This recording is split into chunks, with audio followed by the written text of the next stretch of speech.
Hello my dear students, in this video we are starting from civics portion, lesson 2, the Indian executive.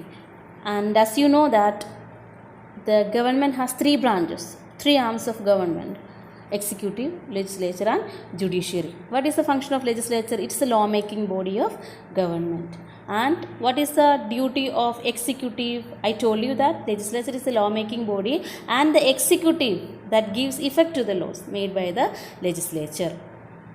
In India, executive, whether at the central level or in the state level. And we have an official head, and at the same time we have a real head also there.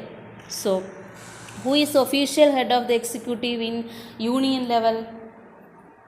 The president. The president of India, he is the official head in the union executive, and the governor, he is the official head in the state executive.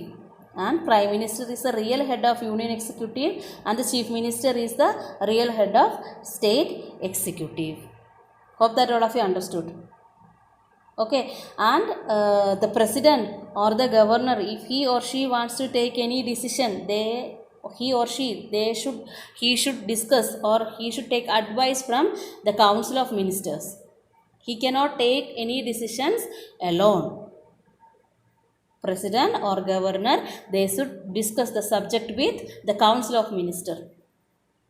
Okay, and what are the qualification of official head? What are the qualification of official head of the executive at the central level?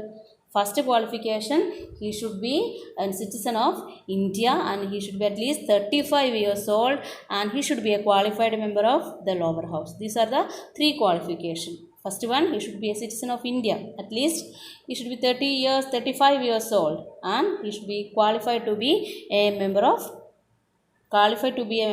the lower house. So, what about the appointment? The election of president, it is an indirect election. We are selecting our president indirectly. The electoral college, consisting of the elected MPs and MLAs, they are selecting president. Okay, in the state level, the governor of a state is appointed by the president. The president of India is elected indirectly by an electoral college. Electoral college means consisting of the elected members and MPs and MLAs. In the state level, the governor of a state is appointed by the president. Okay, and what is the term of office? The president is elected for a term of 5 years. Governor also same. Governor of a state is appointed for a term of 5 years.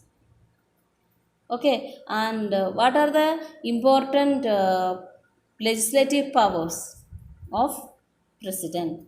Legislative powers of president. The president addresses the first session of the parliament after election. The governor addresses the first session of the state legislature. After the election, the president, he addresses the first session of the parliament in the union level, and in state level, the governor addresses the first session of the state legislature.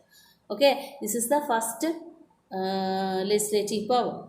And second one is the president summons and ends the session of the parliament. The governor summons and ends the session of the state. In the president, he starts and he ends the session of the parliament at the time of meeting.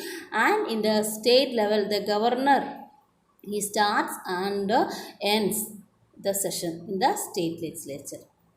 Okay, the president can dissolve the Lok Sabha, and the governor can dissolve the state legislative assembly on the advice of the council of ministers.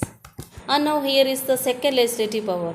Okay, the president, he starts and ends the sessions of the parliament in the union level, and in the state level, the governor, he starts and ends the session of the state legislature. In the union level, the president, he starts and ends the procedures, and in the state level, the governor, he summons and ends the session in the state legislature. Okay, and third one is the president, he can dissolve the Lok Sabha, and in the state level, the governor can dissolve the state legislative assembly on the advice of the council of ministers. The with the advice of Council of Minister. In the state level, the governor, and in the central level, the president, he can dissolve the Lok Sabha. Okay, this is the second one. And the third, a bill, it passed by the parliament, can become a law after the president signs. After the sign of president, only a bill become a law. After getting the signature of the president, a bill become a law. Okay, and next one, the president can issue an ordinance. Okay, the president can issue an ordinance when the parliament is not in session. When the parliament is not in session, the president, he can issue an ordinance. In the union level, in the state level, the governor can issue an ordinance when the state legislature is not in session. These are the 5 legislative powers. First one, the president, he addresses the first session of the parliament after election, and the governor, he addresses the first session of the state legislature in the state level. And second one is the president, he starts and ends the proceedings of the parliament in the state, the central level. In the state level, the governor, he starts and ends the procedures in state legislature. Okay, and third one is the union level, the president, he can dissolve the Lok Sabha. In state level, the governor, he can dissolve the state legislative assembly, and both of them need the advice of the Council of Ministers. Okay, and the next one, after the signature of the president, a bill become a law. And last one, the president, he can issue an ordinance when the parliament is not in the session.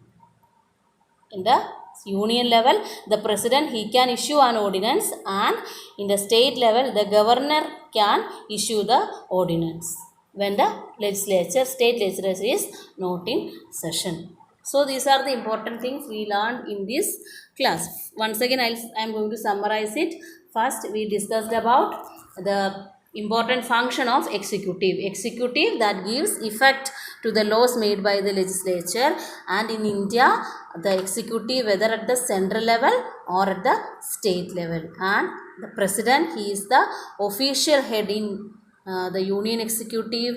Governor, he is the official head in state level, and prime minister, he is the real head in union executive. Chief minister, he is the real head in state executive. Okay, and Council of Ministers also there, the real heads, the official head, they have to ask advice to the Council of Ministers before taking a decision. Okay, and next we discussed about the type of election. How we are selecting president? It is an indirect election, and this election is done by the electoral college, and the governor of a state is appointed by the president, and the president and the governor of a state is appointed for a term of 5 years. Then we discussed about the legislative powers. Okay, this much is enough for today. All of you please read up to here. If you have any doubt about any sentence or any topic, you can ask through the comments. Okay, thank you.